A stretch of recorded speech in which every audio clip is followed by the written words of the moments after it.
According to a widespread assumption, the topic on which I'm going to deliver a talk today does not belong in linguistics proper.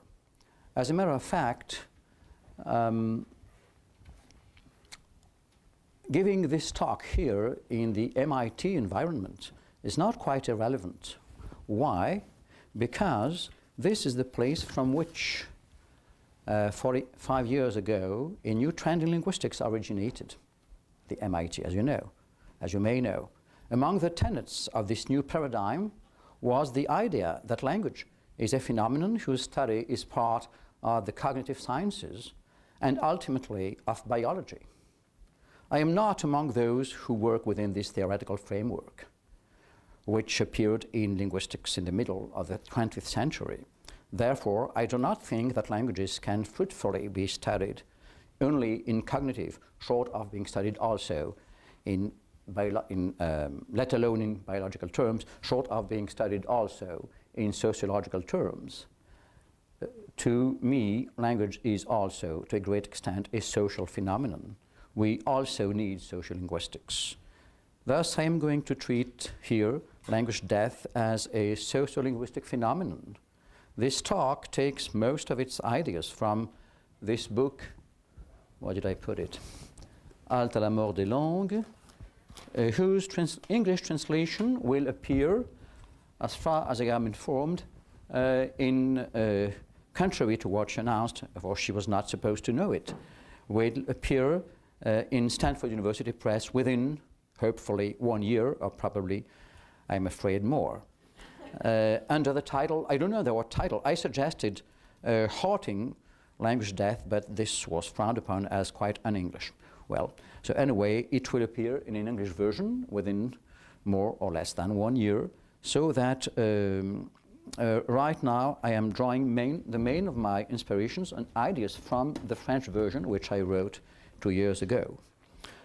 I would also like to mention the name of my friend and colleague Ken Hale, whose untimely death 2 weeks ago, 3 weeks ago, 1 week ago, is a terrible loss for us linguists, professional linguists. Language death turns out to be also one of the many topics which he studied very brightly. So he will be mourned, and this a great loss for us. All the more since, as you know, this was the place where he taught. Okay. Let me announce the plan I will try to follow during much more than 40 minutes. First, the state of the art, the situation of languages as being on the brink of extinction for most of them.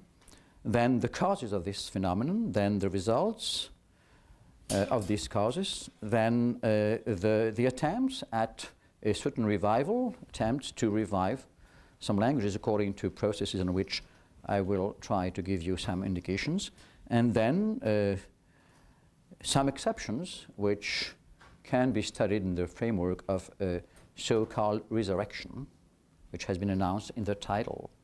So, state of the art, what is the situation today under our eyes? Oh, very simple, grossly presented. 25 languages die every year. And the result of this cool calculation is that in 2100, considering that we have, this is a strict assessment, 5,000 languages, without taking into account the dialects. I mean, it's probably more. Considering this number of 5,000 languages, since 25 of them die every year, in 2100 we will have 2,500 languages, which for me, a language lover since childhood, is a tragedy.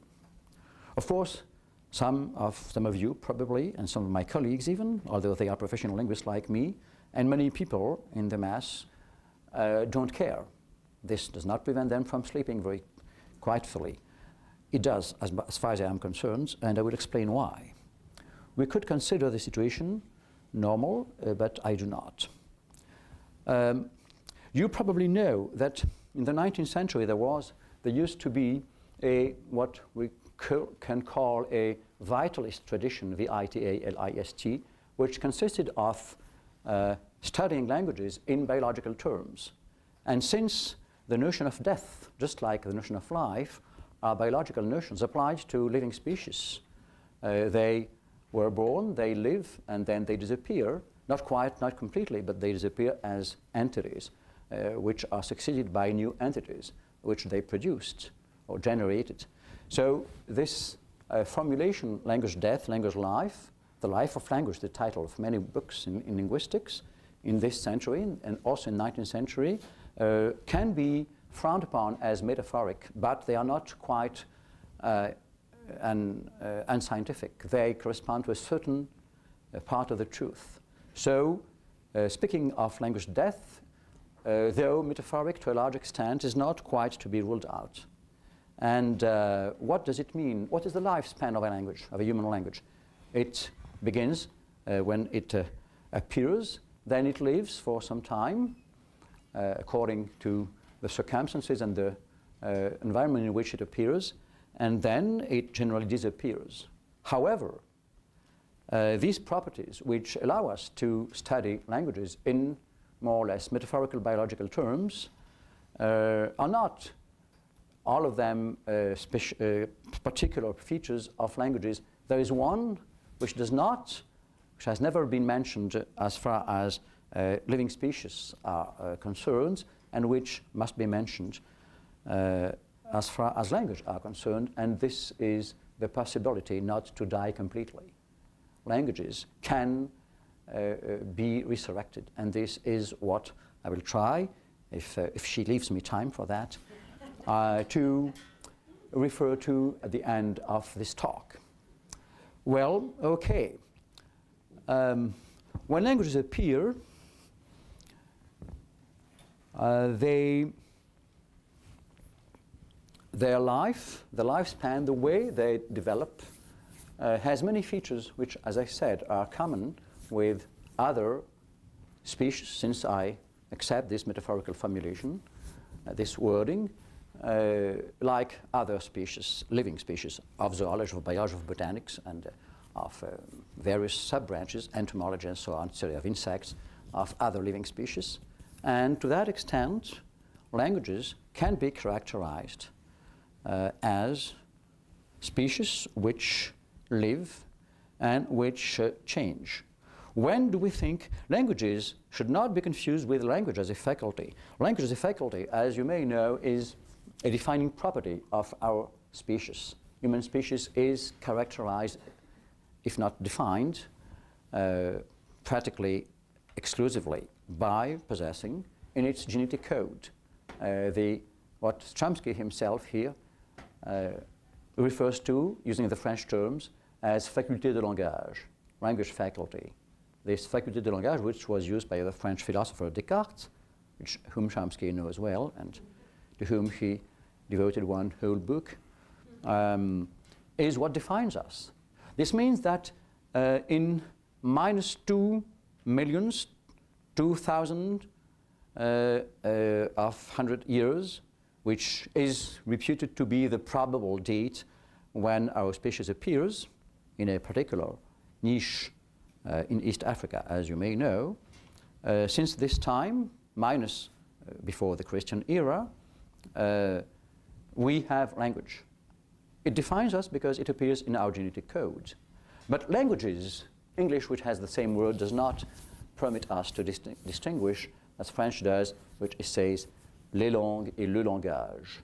So langage et langue are not the same term. English is forced to use either the singular or the plural in order to refer to these two notions.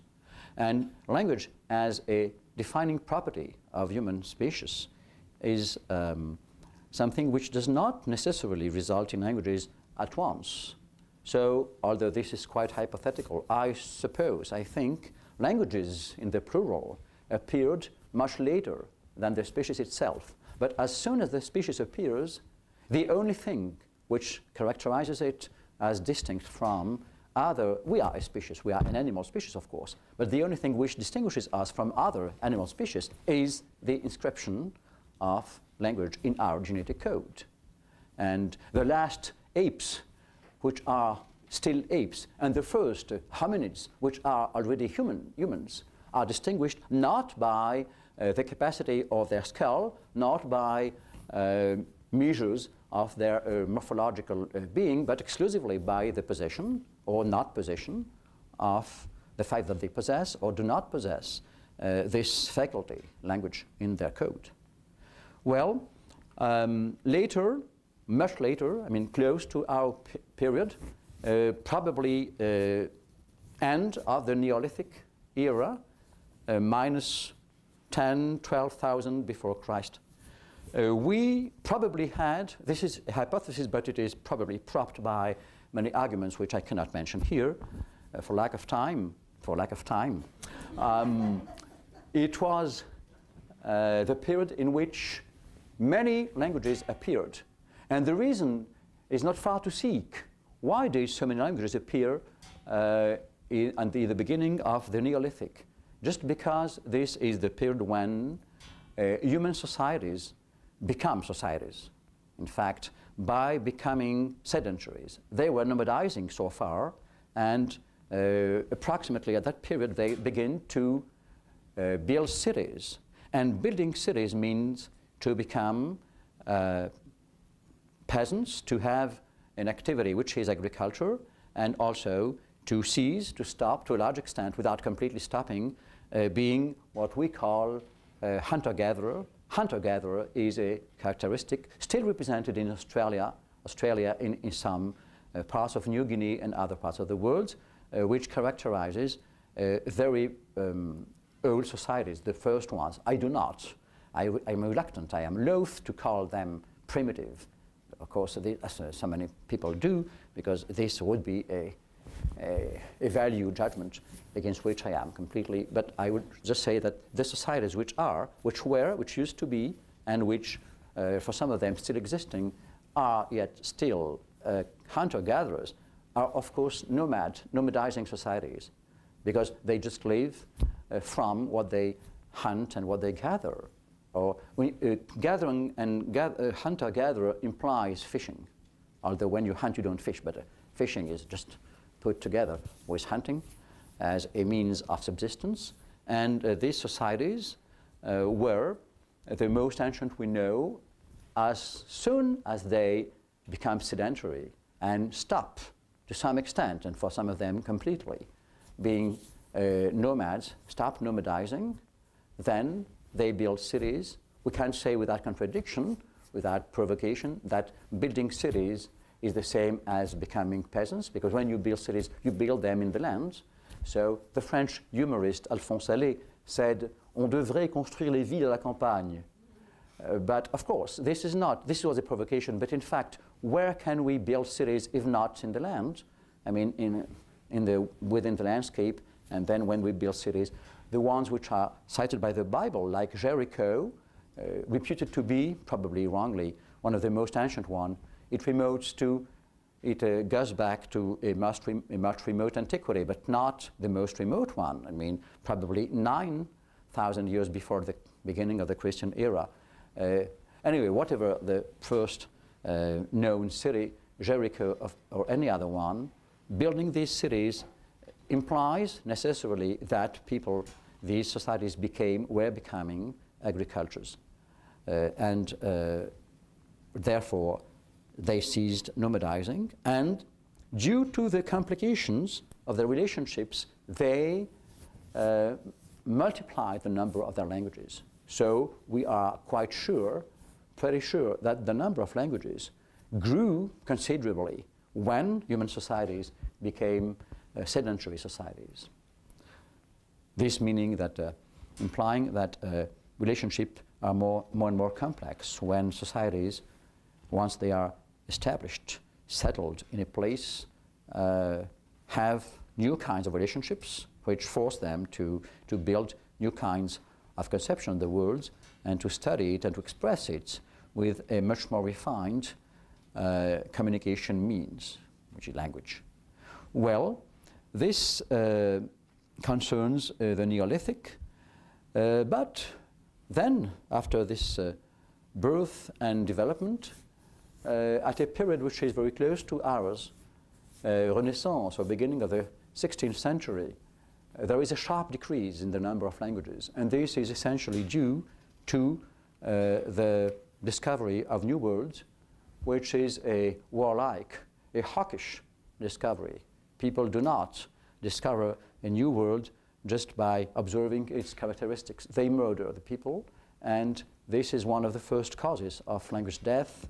They lead them to the brink of extinction. I mean, both ethnically and linguistically. The ones who escape Western violence lose their languages, and the ones who do not lose their life and in the same time their languages and their cultures. So we know that the number of languages is submitted to a sharp decrease in the beginning of the 15th century, which is, by the way, the beginning of what are called the most beautiful discoveries of the world by most of the time Westerners.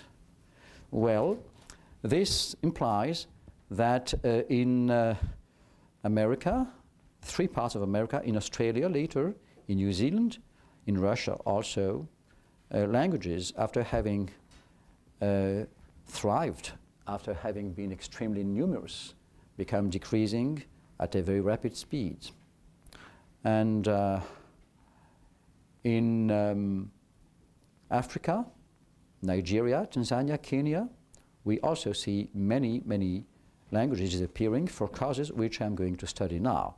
So I have just to begin with presented the situation, what I call a state of the art, and now let me propose some causes. The first cause, which is quite easy to understand, is, as I said, physical extinction. Of course, when there is slaughter, when you kill people, they disappear and their languages disappear at the same time. So this is the history of a great part of the world. We can say that the discovery of North, Central and South America is the discovery of continents in which Europeans, not mingling most of the time, with some exception, the Spaniards mingled much more readily than the Anglo-Saxon Puritans, with the Indians. Of course, they needed women, so not mingling in general with the native populations, but pushing them further away from their settlements or killing them more by the spread of old world diseases than in wars, led their language and themselves to extinction. This is one of the chief causes. Now we also have social and professional causes. I mean, when the language is presented as providing new jobs or as being the vector of new values, social values, even cultural values, which correspond to an enrichment and a possibility to affirm oneself more readily, then people switch from their ancestral language, from their vernacular language, to this new language, which was reputed to bring a new kind of living, judged preferable. So this is what happened in many places, and especially in America and in Africa. So the second cause of language extinction, after physical extinction itself, is social and professional changes under contact. In Africa, for example, this example will illustrate the way languages are led to the brink of extinction, not necessarily by Westerners, but also by Africans themselves in their relationship with other Africans. If I am a nomad, I have nothing to live off, and I just hunt and gather, and I marry a woman whose father has cattle. Since I buy her, women are bought, of course, in these societies, women are bought. And since her father, in order to negotiate this commercial act with me, gives me some heads of cattle, which he has. She belongs to a family in which people are pastors. Then I change my way of life, and from this nomadizing life which I had formerly to the new life which is brought to me by my marriage, I become a new kind of man. That means that I give up my former nomadizing life. Then the question which appears as the main one is what language will be transmitted to the children. Of course, the woman, whatever kind of feelings she has for her husband, will not learn his language. What will she do? She will transmit the language of her father, the one of her tribe, which is hers, and then the children will be brought up in the language of their mother. And this is one of the main social and professional causes of the disappearing of languages. So marriage is a very dangerous thing for languages. But it depends. It depends what kind of marriage, but in that particular case, it's unfortunately totally counterindicated.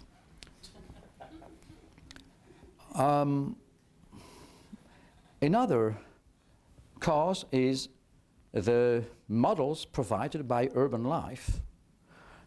The previous one, which I was referring to just 10 minutes ago, I will illustrate probably by the example of Kwegu, who are a nomadizing population, or who used to be formerly, but they have changed their way of life in Kenya, and most of them, by this kind of marriages to which I was referring, become pastors, and in some kinds they also they are cultivators, and then their language dies because they won't transmit it. And this is the case of these Kwegu marrying Maasai women in Kenya and south of Tanzania. As far as the other cause is concerned, to wit, models which are provided by a new urban life, a case which I could mention is the one of the Nubians of High Egypt. These people belong to an ethnic which has a Nilo-Saharan language, Nubian, well studied by linguists. Myself, I did field work on this language some years ago. And they are Muslims.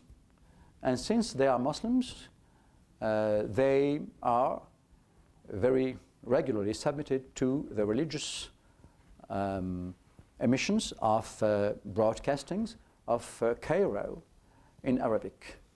So they become bilinguals.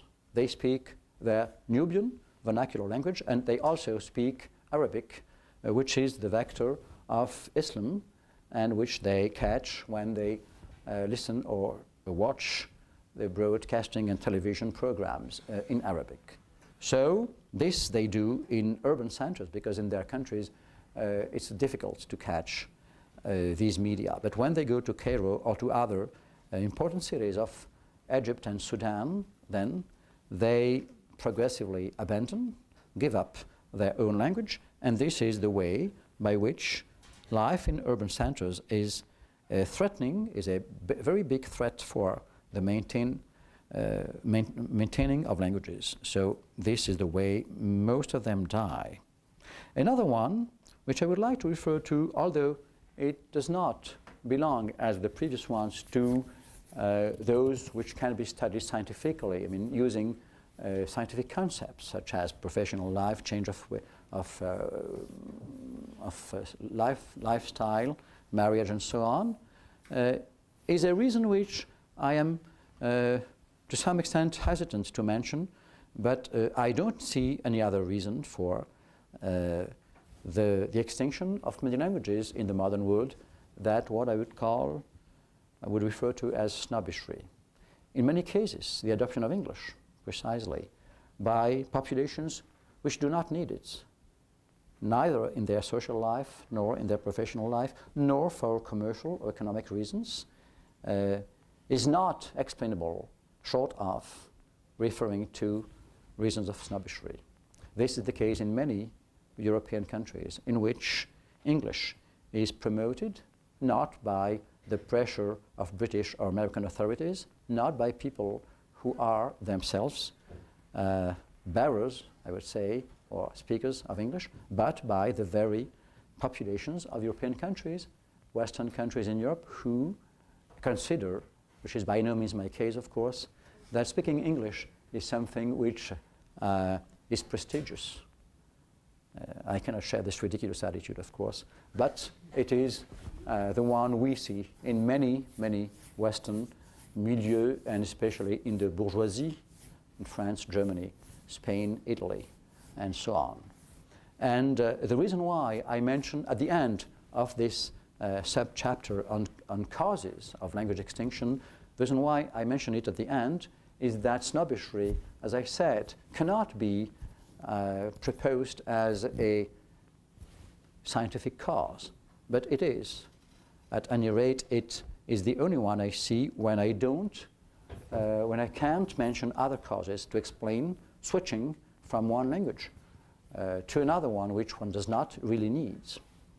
As far as commerce and profit, the only care of these kind of people is concerned, selling or buying in English as they think they are forced to does not by any means improve their business, nor leads them to a better kind of invention or creativity and so on. But nevertheless, they think that switching to English is something which is to be praised. Well, now let me present the results of such a situation. I will give some examples to illustrate the set of causes and to show what these causes have brought about as a result. Let me take these examples in various parts of the world, and let me begin with an example in the United States of Norwegian, which some of you might know, probably some of you who have a Norwegian background have heard of that. After an initial migration of 1,925 persons, very few, Norwegians emigrated to the United States in such numbers that they were able to create a Norwegian America. And this Norwegian America flourished from 1850 to 1940. During most of this period, the chief medium of internal communication, oral and written, was the Norwegian language, which served as an in-group identity marker. Widely spoken in several parts of, as you know, of Minnesota, Wisconsin, Ohio, Indiana, Iowa, South and North Dakota, and some other states. Research on informant usage shows that I have myself done some fieldwork of this in some of these states, which I have just mentioned, shows that in the more conservative and isolated rural settlements, the language persisted well into the second, that is the first American generation. As late as the 1940s, which means very recently, one could still find speakers who claimed to be using Norwegian regularly in the United States, at least one half of their time. However, among these bilinguals, Norwegian became typically a family or neighborhood language, gradually abandoned as contacts with American institutions and individuals grew.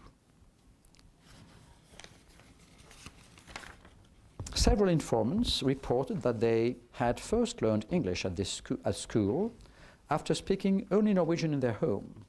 The discipline could be traumatic. An informant told me that at the district school, I am mentioning what he said, we were not allowed to speak Norwegian. Another one puts it that when we were little, we could not talk Yankee, and the teacher would keep us after school if we didn't. If we did. The school was, of course, not alone in promoting English. Several mentioned contact with the Norwegian neighbors, especially Irish and Germans, though there was an occasional German who learned Norwegian from his surroundings, are also to be mentioned among the causes. After World War II, Norwegian almost disappeared as a result of all the factors which I have mentioned. The scenario here outlined does not seem to be very different from that which applies to most immigrant languages in the United States and also in Canada, to some extent in other parts of the world, which are now, for the majority, English-speaking. There are special profiles, however, For example, for Pennsylvania German, where immigration was early and massive. In a comparison of various more modern groups, numbers and religious boundaries may lead to greater retentiveness, as with American Germans, or to less, as in the case of American Danes.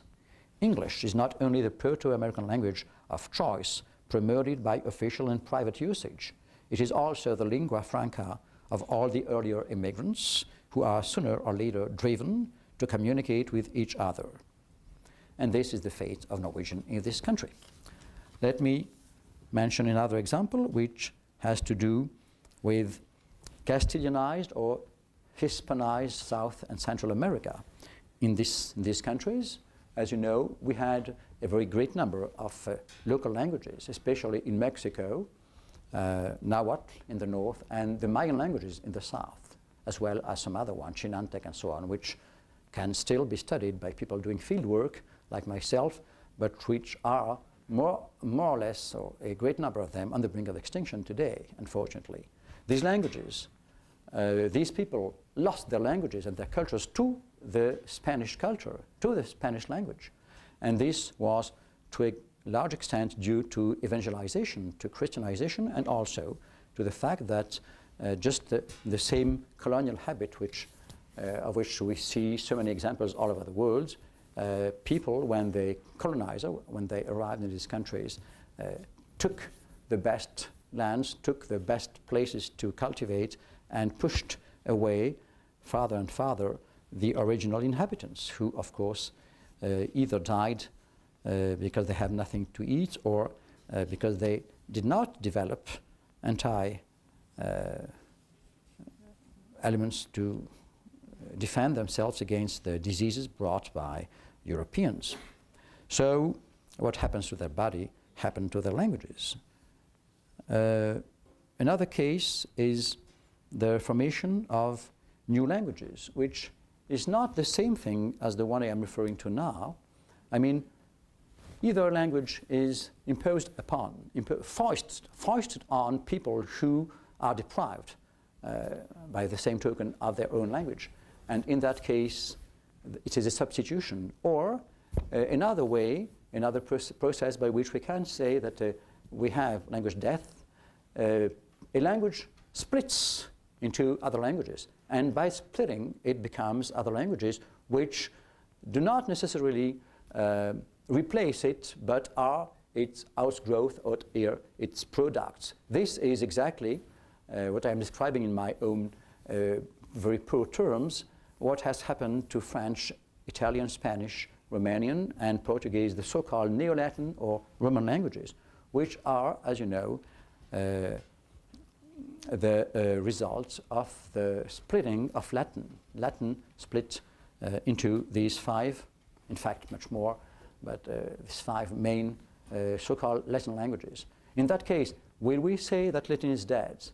This I will. How long is left? 10 minutes. Well, I'm going to mention now among the in the chapter which is devoted to resurrection. I'm going to talk about that now. Well, has Latin disappeared? No, to the extent that Latin has given way and has been the source from which other languages have developed. Yes, it has disappeared to the extent that Spanish is not Latin, French isn't either. In spite of that, I'd like to call your attention to the fact that the reason for me, I have also delved into books which confirm this position. The reason why America was called Latin. Why would America be Latin? Of course, we are so used to such a designation that we do not wonder why. But why did the Spaniards, when they invaded it, the conquistadores, why did they call it Latin? The reason is that they considered themselves bearers of Latin. In other words, in spite of the fact that Castilian, the purest emanation of Spanish, was no longer, since centuries and centuries, Latin, they still believed, they were still convinced that what they spoke was Latin. A Latin transformed to some extent, but Latin. And this is the reason why Hispanized America was called Latin America, although it was not Latin by any means. But This is the way the Spaniards viewed it. Well, now, in other cases, languages try to defend themselves against the assaults of languages of invaders and to resist and to try to avoid dying. Well, now let me, as one of the last parts of this talk, let me, as I announced, say what I think about the attempts to revive some languages. There are some attempts to revive languages, and some of them are successful, some are less, some are not at all. What are these attempts? Many people, mostly missionaries and linguists, do not satisfy themselves with the simple statement that languages are being extinct and progressively dying. They try to revive them, and in some cases, against the will of the population themselves. I mean, to the extent that, as I said in the beginning of this talk, populations, for various causes which I referred to, consider that they do not have to transmit their vernacular languages to their descendants, to their children. To that extent, when a linguist or a missionary who translates the Bible in order to evangelize the population in their own vernacular traditional language, and the linguist who is, as myself, a language lover and who mourns the death of a language as a catastrophe. Those two kinds of men who do not coincide, as you can imagine, except that some missionaries have had linguistic training of late, because formerly they did not. They translated without knowing the language. I know how they managed, but anyway. So these two kind of persons exert a certain pressure on the populations who are tempted to abandon the languages. And as a result, they try to find arguments. Here is the plan of action which is proposed to help protect against the loss of endangered languages in many Indian reservations in America and also in Australia. Promoting ethnic self-awareness, confronting apathy among young people, identifying social contexts in which traditional language use can be fostered, fighting against the perception that multilingualism is cumbersome and without great benefits. This is what I myself very often do. As a result, there are some cases in which languages escape, or at least provisory escape, death. Let me mention some examples. One of them concerns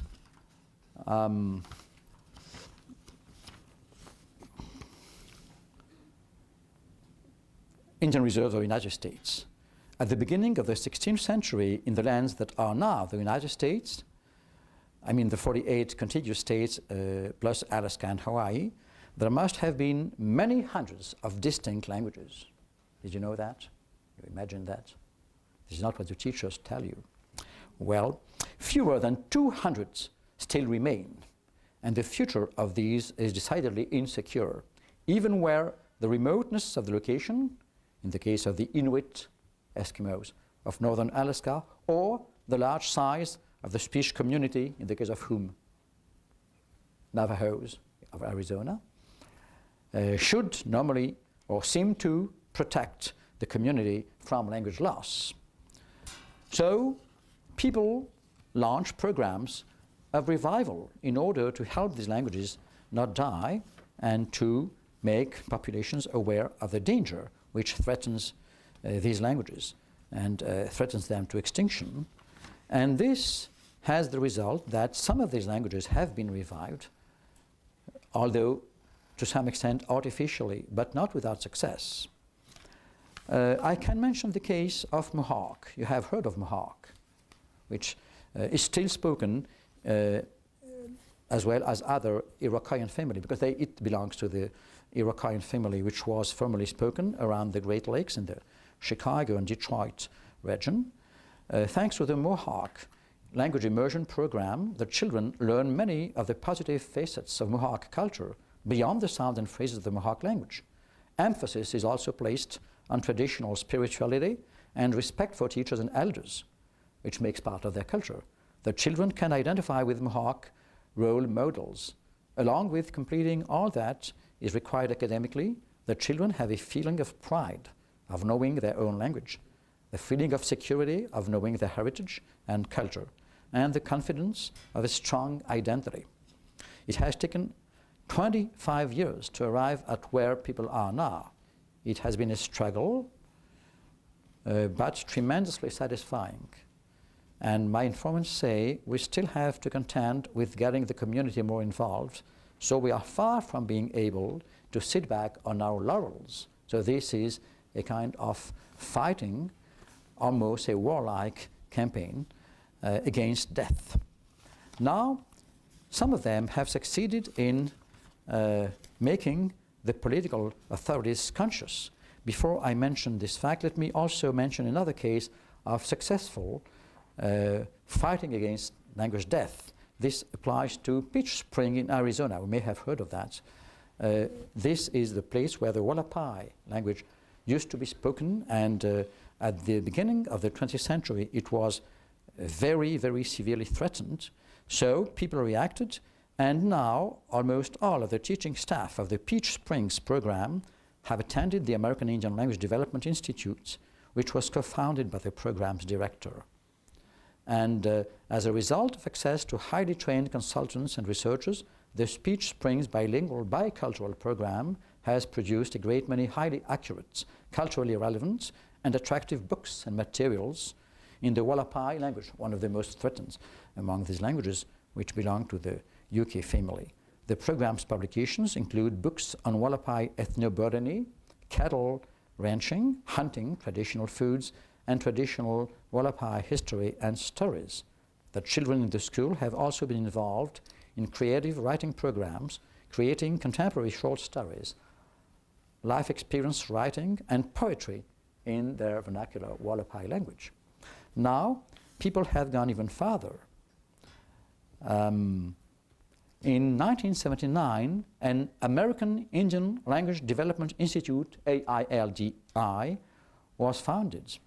And in June 1988, the International Conference of this of the Native American Language Issues Institute held a conference in Tempe, Arizona.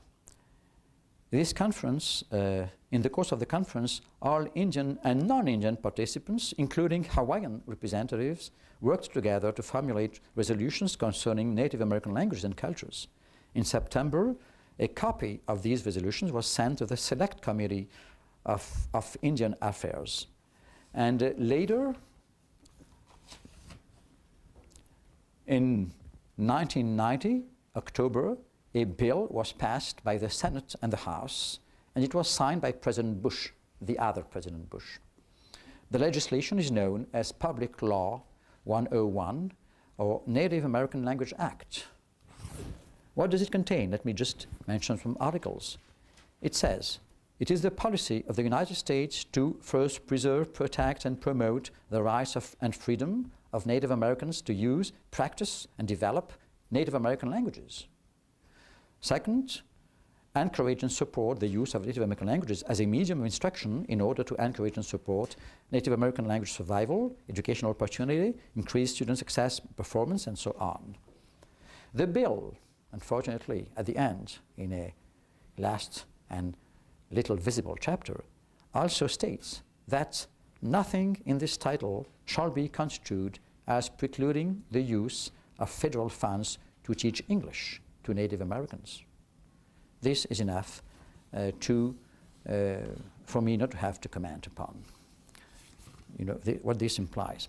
Now, let me, in order to say my last words, hopefully, say the reason why the situation, as a matter of fact, is not so dramatic as it might appear. This is because the comparison which I referred to as, to a large extent, metaphorical and consequently not quite scientific, between languages and living species, has its limits to the extent that one, as I announced, property of living species, I mean the fact that they die, is not shared by languages. Languages, in fact, do not die. What does that mean? A very simple thing. In order to understand what it implies, you have to know that this is a professional linguist distinction. To some extent, it's technical, but I think everybody, are some of you linguists, major in linguistics? None of you? Some of you? So you must know that we distinguish, since the great Swiss-French linguist Ferdinand de Saussure, of whom you may have heard, we distinguish between parole and langue. Language as a system and speech as the use of this system. Langue, or language, as an abstract notion, means any instrument of communication which possesses a phonetic system, because you need sounds in order to fabricate words. A morphology, which is a study of the external form of words, because you need words made of sounds in order to be the vectors of semantic contents. Then syntax, because you need an environment in order to build sentences in the framework of which these words will be put. And so it is the job of syntax to study this. And finally, you need semantics, which is the study of the content of these words, which are made of sounds, which these sounds constituting together the morphemes, and these morphemes together, according to a certain word order, constituting sentences. So this is the system of the language. You can study this in any language of the world. And another parameter, another direction of language is speech, what French call parole. What does it mean? It means the way you put all that into use, the way you utilize these performance possibilities in order to communicate. And this is the only thing which in fact dies. But language as a system, phonetic, morphologic, syntactic, and semantic, does not die. Why doesn't it not die? For a simple reason. Why should it die? When we say that the language is dead, we mean that parole is dead. It means that it is out of usage. People do not use it any longer. But provided we have kept a description of this language. Of course, in the opposite case, it is completely dead and without any hope, hopelessly. However, when we have kept descriptions written, as is often the case, either by missionaries or by grammarians, what used to be grammarians formerly and what is to be today linguists, professional linguists like myself, when we have descriptions, then, provided we can exploit them, provided we can tap them and see what they describe of the language, which is called dead, which is assumed to have disappeared, we can revive this language, because we know on what basis to revive this. And this is what has been done in at least one very special case, which I cannot not mention to end my talk. And this is the case of Hebrew.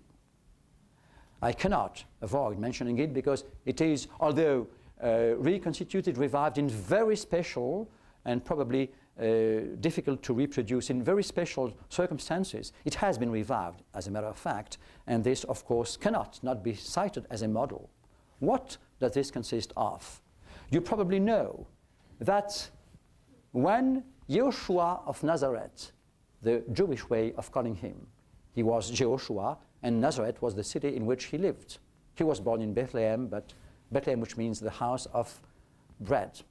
Bet is house and lehem is the bread.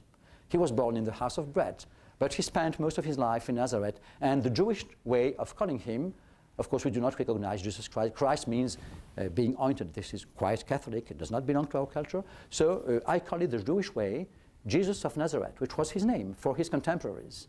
When he appeared, Hebrew was already a dead language and had been such for 500 years. 600 years. Why? Because in minus 594, the Jews were exiled in, you know where? In Babylon. Why? Because Nabucodonosor, whose name is celebrated in a very well-known Verdi opera, Nabucodonosor, in Assyrian language, had fought against the Judea and defeated the Jews, and the Jews, elites, the aristocracy, the king himself, and all the ones who ruled, and high blue collars of that epoch. All these people were exiled, and they were forced to go to Babylon. And of course then, 6 centuries before the birth of Joshua of Nazareth, they spoke Hebrew. But then, being exiled in Babylon, they progressively adopted the language which was very widespread then in what we call Near East today. And this language, you know what it was? It was Aramean. Not Armenian, Aramean, which is not yet dead, probably the oldest still remaining, still living language in the world, which is still spoken today, of course in a new form, in a modern form, in the heights of some Lebanese mountains. And this Aramean language became, although originally it did not belong to the Jews, it became a very Jewish language in a way, because it was adopted by Jewish elites after their exile. When they came back to Jerusalem, they did not speak Hebrew anymore. What did they speak? Aramean. So, Joshua of Nazareth spoke Aramean like all his contemporaries. And he very probably, we are pretty sure that the language in which he answered the accusations when he was sued was Aramean. Of course, the rabbis asked him whether he knew the prayers. He did, and he probably said the prayers in Hebrew, because Hebrew was, and still is in Jewish communities today, the language of liturgia, the language which is used in the synagogue and which is a religious language. But as soon as the birth of Christ, let us call him the Christian way, as soon as the birth of Christ, Hebrew was already dead. And it was so since 6 centuries before. So, in 1948, the State of Israel was created by a vote in the United Nations, which unfortunately, as soon as it was published, brought about the dramatic departure of all the representatives of Arabic countries. They all stood up and they left the hall in which this election had taken place as a kind of symbolic rejection at the very beginning of the creation of Israel. And this, of course, you know, the results still today under our eyes of this situation. However, when the state in such a difficult context was created by an international resolution, then the Hebrew language had already begun to be revived. How? Because there was a man, of course it's not the work of a single man. You have heard probably of Ben Yehuda. Ben Yehuda was a Jewish Russian who, at the end of the 19th century, all of a sudden became aware of the fact that it was not enough. Most of these people were Zionists, not in the very derogative sense of today, unfortunately. Zionist then meant an ideal of liberation. To be Zionist at the end of the 19th century, as Ben Yehuda was, implied to be inhabited by a desire to free the Jewish people from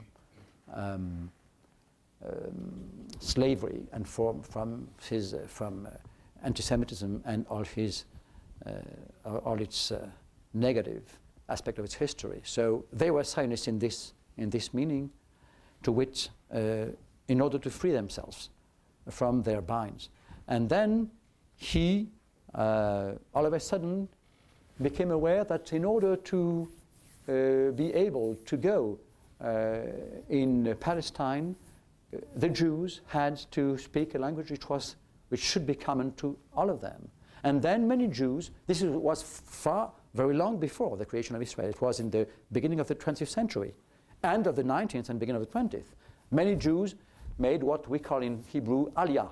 They went to Palestine. Many of them came from Russia, because as you know, Tsarist Russia had many, many pogroms, and the Jews were obliged to flee from Russia in order to avoid murder, slaughter. And then they went to Palestine, which was then a Turkish province administered and ruled by Constantinople, by the Turks. Then, in 1948, when the State of Israel was created, Hebrew was already a spoken language, thanks to the efforts of Ben Yehuda and other ones who spent almost their whole life looking for words of the Bible modernizing the language. Of course, the Bible does not contain words to say atomic bomb or airplane or terrorism and so on, notions which belong to our context, cultural context. But they made up these words, they invented, they coined new words, and this neological work, which was extremely important, took years and years, during which a new language, not quite new, but a modernization of Hebrew finally was possible. And this, which is called Israeli Hebrew, was in fact a revival of Hebrew. Why? Because the syntax, the morphology, of course the vocabulary, as I said, is renewed, but the core of the language, syntax, morphology, and also phonology, to the extent that we know how they pronounced 3 millenniums ago, were the same as those of Biblical Hebrew. So BI, Biblical Hebrew, and IH, BH, Biblical Hebrew, and IH, Israeli Hebrew, are more or less the same language, of course, with differences which can be explained easily when you think of the period of time which separates them. So this language was revived. When I say revived, I mean that not only was Hebrew a dead language as soon as the beginning of the Christian era, as I said, due to the Babylon exile, but also Hebrew had never been used except in quite an exclusively religious context. It was the language of Talmudists, of rabbis in their scientific correspondence, of learned people, but not the language in which we say to a girl, I love you, or to your father, please give me a fork or a spoon when you are eating. So it was a language which was used exclusively in very solemn and very religious circumstances, never in everyday life. This is the reason why I said it was dead, because a language which was used exclusively between learned people and in written form, but not in oral form, is a dead language. However, I mentioned the example to terminate this talk as a proof that when the language has been described, when we have many, many texts, the main of them being the Bible itself, then, in spite of its having disappeared, in spite of its having never been used during millenniums and millenniums, it is not quite dead because it can be revived, since we have the testimonies, we have the elements. Of course, this is one thing which is requested. Another one is a certain will, a collective will, a very strong will, shared by many people to revive a language of which we have at our disposal the materials. This will, as far as I know, to the best of my knowledge, has never been illustrated exclusively, excluding among the Jews.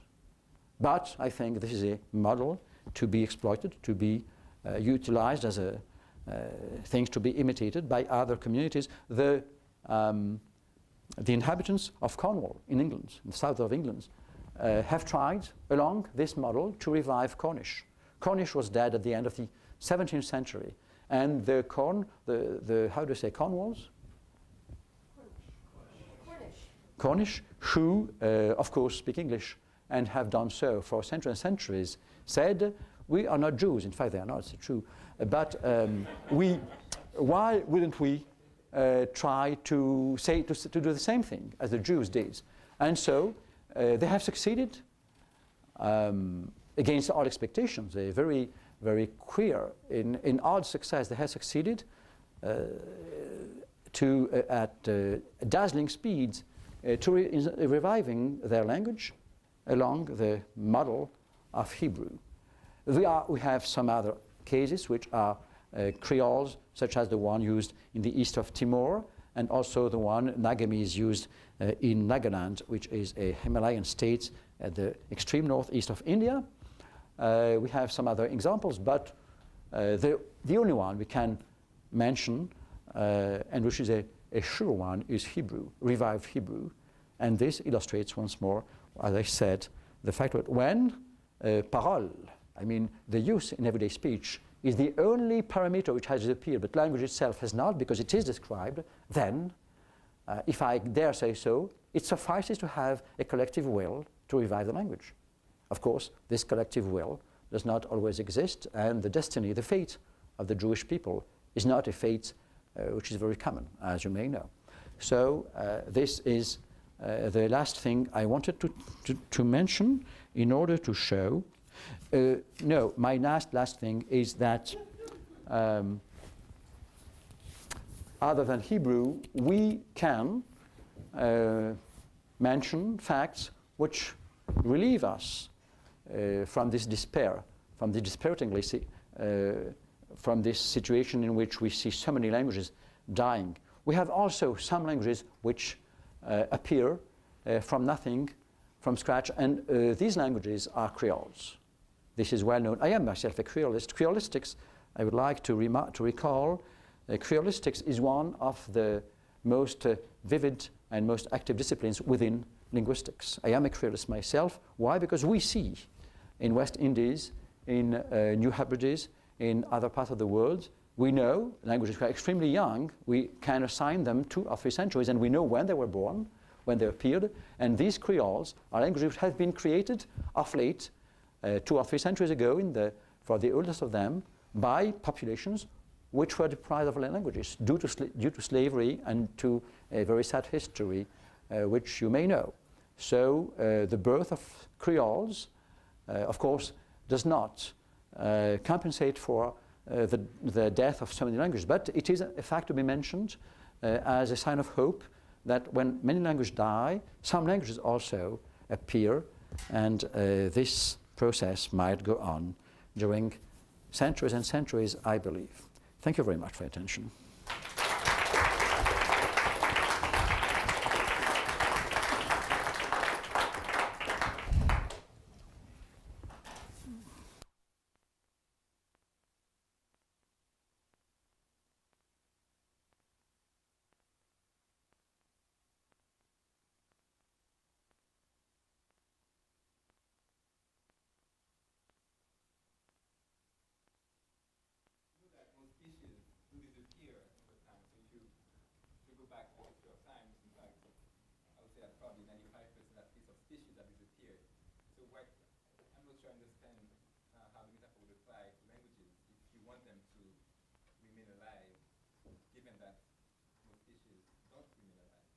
Yes, but this is precisely why I say that the metaphorical comparison of languages with living species finds its limitations in this very argument. Species, when they are dead, definitely, which is not the case of languages. This is exactly what I said.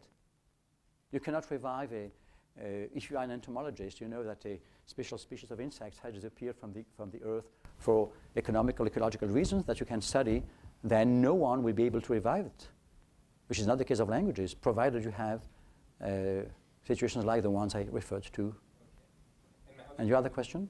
About Creole languages, you think of them as being young. Yes, they are. Local creations. So I would like to know by which measure would you define them as being young? Pardon me? By which measure? What measure do you because you know where they were born. So what would make sense? Would you like some examples? Sure, let's take Haitian Creole. You know the situation well. Let's take Haitian Creole as an example. Haitian. Well, you know. The Creole of Haiti, so in what sense would You know, be newly I created? have myself, well, Haitian, you say? Yes. Well, I know better, although it's more or less the same because they can communicate without difficulty. I know better the ones which belong to French territories still today, which are the ones of Guadeloupe, Martinique, and Guyane. We know very well. When I speak of Creole appearing at a certain date, it is because we can date their appearance. And why? This is related to the history of slavery. You know, African communities were taken away from their tribes where they lived by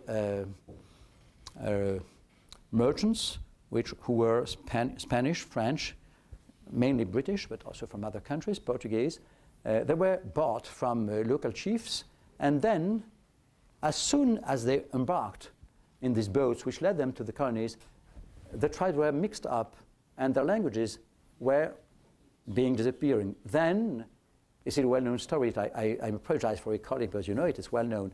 Then they were obliged to create new means of communication in order to communicate, and what they create was a kind of new language in which they took some things from the language of their masters, French, English, Spanish, as the case may be, and some other elements from their own vernacular languages. And this is why Creolistics has become such an important part of linguistics, because we have great controversies. We have what we call the substratists and the anti-substratist. I am a substratist. I mean, I am among those. I am an Africanist myself, so I have studied many African languages, and I identify in Creoles many African features which cannot be explained by French, English, or Spanish. And the anti-Creolists, they retain other features which are the same as the ones in European languages, and they say, no, you cannot be a substratist, we are anti-substratist. So the controversy consists of saying what are the traits, the features which are due to the African origin of slaves, and what are the ones which are assignable to the language of their masters, which are European languages. But how is that different from the history of French, where you have the... I don't say it is different. I just say it is more recent. So then why would Creole be a new species versus... No, I don't say that. I understand what you imply. I'm not saying that Creoles are something quite apart and not to be compared with other kind of language. They are human languages like any other. I just say that they are by far younger than the ones you know. Why? Because the origin of Latin and Greek is extremely remote, and we don't have enough documents. The origin of Creoles is very recent because we know when these slavery circumstances began. We know most of the African languages, still in use of course, which were the ones of the tribes to which these slaves belonged. And then the only thing I say is not that they are different by any means, but just that they are younger because we know where and when they appeared. This is what I say. Most Creolists will have the same language because the reason among the reasons we mention for giving to Creolistics such an important place within our studies is that not only this controversy between substratists and anti-substratists is in fact a very important theoretical question in linguistics, because it in fact refers to what a language is and how does a language appear. So Creoles provide us arguments in one or other direction. The other reason is, as I said, that we know when they appeared, and then what we cannot do for Latin, Hebrew, Arabic, and other languages of which old documents have disappeared, we can do for Creoles because we have documents, missionaries who evangelized the slaves, spoke African languages with them, described them, and they were the witness of the birth of these languages. They saw them appearing progressively, and we have descriptions, great number. This is why Creolistics, to me and to many other linguists, is such an important domain in linguistics. Yes? What's your comment about the multiplication of languages of different codes that can be seen, for instance, over the internet? Every site, every group has got its own language that nobody else can understand or use. There is no actual oral tradition for that, but every community's got its own way to speak and to communicate. So what's your comment about that? What? What's your opinion about that? On internet? Yeah, all different codes that spoke over that. I see internet as a big chance for the diversity, for multilingualism, because in the beginning, internet appeared wrongly, we thought, appeared as one more way of promoting English. But progressively, internet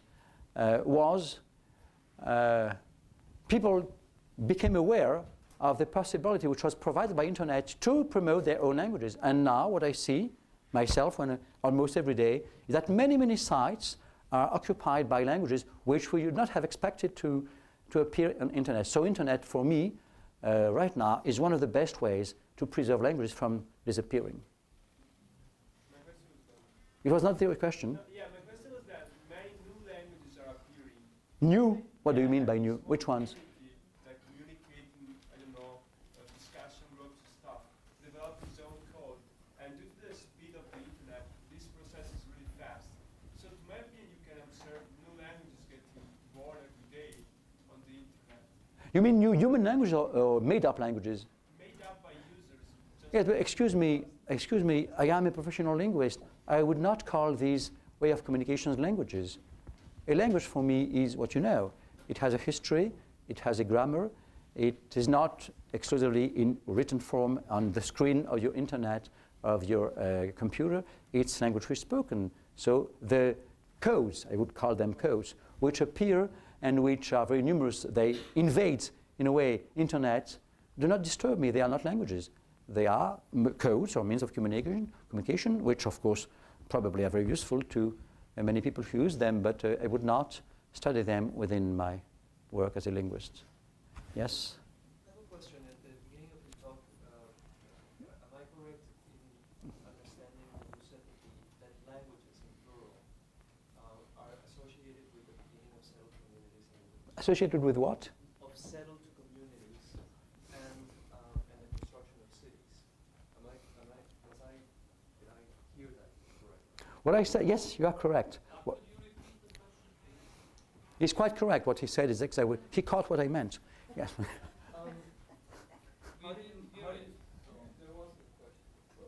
It was a comment. He has an question, but we'll repeat it. If I understood this correctly, then how do you reconcile this with the information that you gave later in your talk concerning the arrival of Europeans in North America, who found hundreds of languages, hundreds of communities who spoke different languages, who did not understand each other at all? To some extent they did. Many of these communities were hunters and gatherers. We have the same kind of situation in the Amazon, where you have hunting and gathering societies, presumably, and communities that live within a kilometer of each other, and they do not understand each other's language. So I wonder where this argument comes from and why it is that we still hear this kind of argument being wielded after 2,000 years of hearing it, for instance, in Greek writing, the notion that those who spoke were people who lived in the cities, and those who didn't were the barbaroi, people who barked, in a sense. They don't bark. At the people in the city. So I'm wondering about the status of this argument. Well, there is a piece of information which is lacking and which I would like to provide you. In fact, these people had what we call vehicular languages in the Amazon, in the Great Plains, among the Algonquins, Iroquois, and so on. There were many vehicular languages. I mean, languages whose origin was taken from one of the tribes and which imposed themselves on all of the tribes, and they were used as communication languages. This is what the whites found when they arrived. In all these contexts, they have been described by some missionaries, and we have some elements of information on them. In all these communities, which were, it is true, split up into many, many tribes, they communicate with each other through the use of these vehicular languages. So this has nothing to do with the construction of cities? No, but this is much later. With specialization? But this is much later. There is a kind of anachronism. The construction of the cities goes back to a remote antiquity, which I would assign to 9 or 10,000 years before the beginning of the Christian era, while the period you are referring to is the arrival of the whites in America, which is the 16th century. Between the two, we have 10,000 and 6 centuries. So it is not the same period. So it's an enormous lack of time between the two. Yeah. But then again, we constantly use the examples of contemporary societies, quote-unquote primitive, as examples of where we come from. And this is still common in sciences, in human sciences. So that's why I'm asking about the status of this argument, because it sounds like an argument that has been wielded for so long. After? The argument that essentially the notion of the diversification of languages is something that comes from the appearance of settled society. Yes. And Do you agree with it? no, not at all. What do you propose? I think it's a fiction. What do you propose? Well, I think that the emergence of languages has to do with the need for specialization, which is not exclusive of settled societies. That's what my argument Well, no. What I say, historical argument, but it's what I say is that we state something which can be observed, that the increased number of languages corresponds to the increased number of social relationships. It's something which we know, which has been described. So, of course, starting from this point, which is recognized, agreed upon by most scholars, what I say is to some extent hypothetical. It's true, but I would not deny, many other linguists also have this view, claim that sedentary life multiplied, increased, as a result, increased the number of languages, because languages are a way by which human societies react to the complexity of life in order to communicate. So it doesn't mean that nomads had simple languages, they had fewer. But in fact, the languages of Australia, which have been conserved, and of Iroquois and Algonquin tribes in America, going back to a very old period of time, are very complicated. So what I say is not that when you have hunter-gatherer societies becoming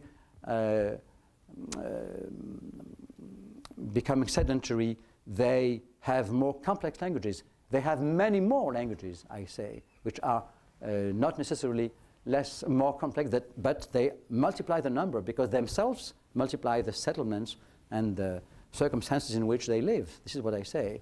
To some extent, I repeat, it's hypothetical, so you are justified to put it into question, but it is an opinion which is shared by many linguists, not quite demonstrable, I recognize. Yes? So how is that theory reconciled with the fact that the linguistically most richest areas of the world are areas where we have a lot of small, isolated tribes that have trouble reaching each other? What areas? The Australian Aborigines, the New Guinea? Sub-Saharan Africa, and New Guinea. Yes? Whereas in the more industrial areas where the communication is more enhanced and you have the need to talk and relate and communicate with much more people, the number of languages is, of course, Is much smaller. yes. What's your question? Well, how does that reconcile with the view that more cities and more settlements, that the emergence of cities and settlements? Oh, it's very easy to reconcile. I would say for ecological reasons, because as you may know, the parts of the world in which we have many, many tribes speaking many different languages, diverging languages, which do not allow, despite the existence of vehicular languages, in easy communication, all of these parts of the world, New Guinea, northern territories of Australia, and so on, are very mountainous places in which people, the Caucasus also, in which people are separated by relief accidents which are very high. So the way sociolinguistics tries to explain, it's a proposal, of course, which can be improved, the way sociolinguists try to explain this situation as being non-contradictory is that this is related to the geographical configurations of these countries. And we know, I have been myself to New Guinea. We have a central chain which is extremely inaccessible, and in which it turns out that it is the very one in which we have probably the most important number of languages in the world, in New Guinea, and the other one is Caucasus for the same reasons. So these people, of course, are sedentary. They are in cities. They live more or less in societies which do not nomadize any longer and have not done it for centuries and centuries, but they are split up in many, many languages because the communication is made difficult by, as opposed to that, we have the opposite example. We know that islands which have no mountains, which are quite flat, like Samoa, like New Caledonia, like Tonga, have few languages, very few. And since these people, even when there was a great distance of sea, of marine territory, since people were navigators and were always related to do commerce between them, these are places in which we have very few languages. There is one Tongan language, there is one Fijian, Fiji, and so on, as opposed to Caucasus, New Guinea, and other mountainous parts of the world, which are a proliferation of languages. This, for me, is precisely sociolinguistics itself. We explain language differentiation and multiplication by ecological conditions. This is a way we try to explain it, yes. I would like to ask about the relationship between language loss and cultural loss. And I think if we think of language as a repertoire of cultural notions and values, and also a focus of culture in itself, in its aesthetic use, so that one's own language is self-conscious within culture, that's why we feel that the loss of language is tragic, because it represents the loss of culture. However, it seems to me there is a case to be made that language is sort of flexible over culture, that they don't coincide, they're not homologous. There are cases of obliteration, the American Indian case, where language and culture loss are sort of coincident. You get obliteration of culture followed by language loss. But there are also many cases, and I think some of the evidence for this is linguistic areas or cultural areas where you get cultural forms that include lexical fields, grammatical forms, and even aesthetic forms like poetic genre that spread across language boundaries. Southeast Asia is a great cultural convergent center, for example, where all the languages like Vietnamese, Thai, Chinese, and so on all have common features, suggesting that somehow these features that we associate with particular cultures are spreading across language lines. The Hebrew case you mentioned is another interesting case where Hebrew was replaced by Aramaic and then replaced by Hebrew again, which suggests that something survived through this. And I'm wondering if indeed we have, you might use English as an example too, in which the various Englishes of the world seem to, for instance, Singaporean, which is a kind of Creole English, I guess, seems to preserve within it many of the things that, many of the notions, the semantic notions, the cultural notions that survive out of Malay, Chinese, and the other components that went into Singaporean English. So is it the case that you have sort of various kinds of language death, that you have the tragic kind of death which obliterates culture with it, but you have other kinds where we might not feel that it's quite so tragic.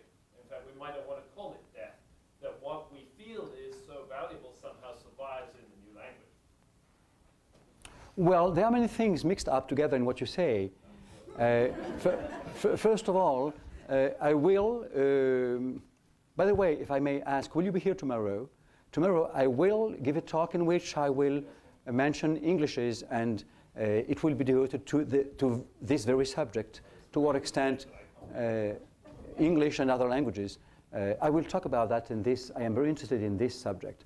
However, in what you say, when you started speaking, I wondered whether you were going to say that if language disappears, culture does not disappear, but you switch it to another subject. And this is the beginning of your question, and I quite agree that language death, when it is the loss of a language by a population, does not imply necessarily cultural death. I thought you were going to mention gastronomy, dancing, poetry. There are many cultural forms which belong in culture, but we do not coincide with language. And in this country, we know that the only ones who are able to cook things which you can taste are people coming from old countries in which one knew how to cook food. And in that case, I must say that even in those cases in which people lose their languages to English, they do not lose other parts of their cultures, including gastronomy, which you know French people are very interested in. But you then switch it to another aspect which is also very interesting, which has, excuse me, nothing to do with what you started with, which is borrowing between languages, transmitting by borrowing. This is quite true. I quite agree.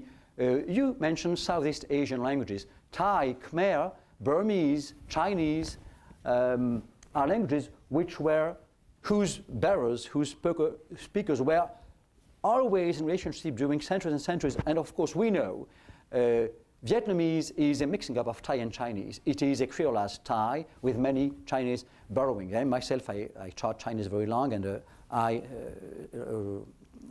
lived in China during years and years. And of course, during this time, I was a so-called Sino-Tibetanist or Tibeto-Burmanist. And I studied this aspect of the things. And what I saw, I can say, is that then, as you yourself say, these languages constituted and still go on constituting today a kind of set between the parts of which words circulated and were borrowed or given back and so on. As far as Hebrew is concerned, which is a third part of your small talk, I would say,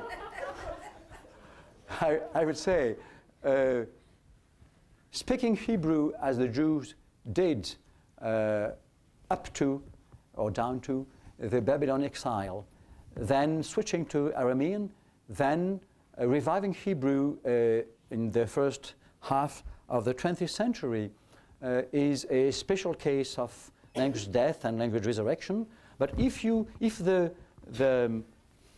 the core of your argument is that there are various types of language death, I quite agree. It's true. And if it was not clear in my talk, it is because my talk was bad, because it is exactly what I wanted to say.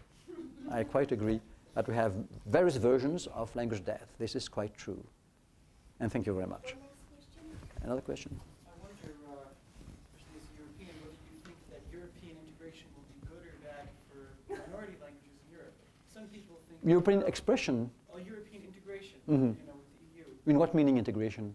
Well, as perhaps the political integration, as perhaps as the nation states become less important relative to Brussels, it'll be less important to speak Spanish as opposed to Catalan, or English as opposed to Welsh. What's your question? Well, do you think that we'll see a boost in, or we'll see good prospects for survival and growth of minority languages in Europe? Or do you think that they're on the way out and everyone will be speaking a few central languages, maybe English? I am a language lover, and minority languages I love as much as any other languages. So Catalan, Basque, what's the name of this language in the northwest of Spain? Gallego, el gallego. ¿Usted habla español gallego también? ¿Lo conoce? Entonces puede adivinar las palabras, son muy fáciles de adivinar porque es más o menos el mismo idioma. Entonces, so therefore, these languages, of course, I am for their defense, and I don't think their fate is so dim. It might be a brilliant future which is in front of them. Why? Because, as you may know, the ones who promote these languages have understood that what the central government refused, Brussels and unified Europe can accept. And this is the reason why most of the defenders and promoters of these regional languages, they are called regional languages, address themselves to Brussels when they don't obtain a fulfillment of their requests from Paris, Madrid, or Rome. So I think that the future of regional languages in Europe is by no means threatened as much probably as the one of the great languages themselves. This might sound contradictory, but I'm afraid it might turn out to be true. So I'm not afraid for as far as these languages are concerned, or not as much as for French, Spanish, and German or Italian.